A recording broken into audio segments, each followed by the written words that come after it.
Hello and welcome to Radical Living. I'm your host, Shulis Show, and today we are talking about minimalism versus having kids.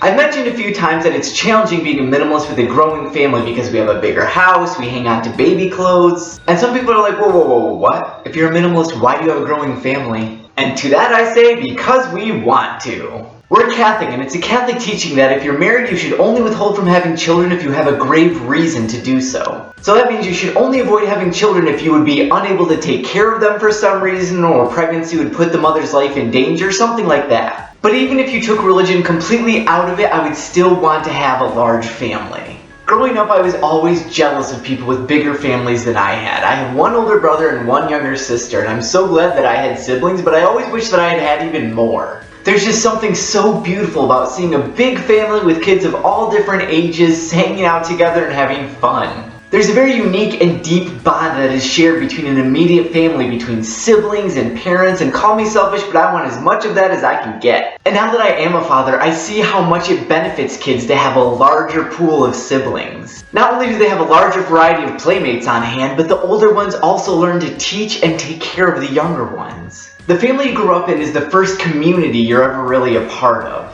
And if I want to teach my kids to be loving, understanding, and passionate members of society, a big family can help them learn to do that. In a large family with many different types of siblings, kids will learn how to share and be understanding and how to put the needs of others before the needs of themselves. While the myth of overpopulation has been debunked, there are still many people who see humanity as a negative force in the world.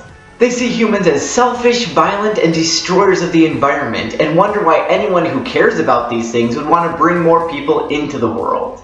And while I do agree that right now it seems like humanity is in a really dark place, we're destroying each other, we're destroying the environment, but for those of us who are aware of this and who oppose it, the more kids we have, the better. You see, I plan to instill in my children a love for the environment, a love for each other, and that we are all stewards of this earth, and if we don't take care of it, no one else will. You see, every person on this earth is capable of so much love, capable of giving so much love and receiving so much love from every person they encounter. So every time Aaron and I have another child, bring another child into this world, we are producing love in a way. Which, now that I think about it, brings a whole new meaning to the phrase making love. Because you aren't making love with each other, that love is already there. You are making love in a child. You are bringing a conduit of love to the earth.